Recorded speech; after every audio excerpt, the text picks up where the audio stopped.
અમારા પિતાશ્રી કૃષ્ણરાવ બી ચૌહાણ એમને 1926ની અંદર ગણેશ મૂર્તિ બનાવવાનું ચાલુ થયું. આજે 99 વર્ષ પૂરા થયેલા છે.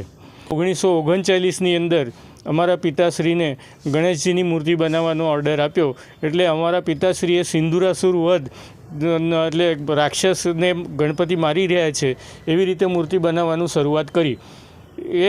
એ મૂર્તિ બનાવ્યા પછી પ્રતાપસિંહરાવ મહારાજ સાહેબને એમ ખબર પડી કે હવે આપણને પૂજનીય ગણપતિ જોઈએ કે જે આપણે પૂજા અર્ચા કરતી વખતે આપણનું મન પ્રફુલ્લિત થાય. એના માટે કાશીના પંડિતોને એમને બોલાયા અને કાશીના પંડિતોને બોલાવીને અમારા પિતાશ્રીને જેમને જે દોરવણી હેઠળ આ મૂર્તિ જે આપણા સામે છે તે મૂર્તિ બનાવવાનું એમને સૂચન કર્યું. એવી જ રીતે મૂર્તિ બનાવીને આપણા કાશીના પંડિતો પાછા આવ્યા મહિના પછી અને એમને આ મૂર્તિ પસંદ કરી.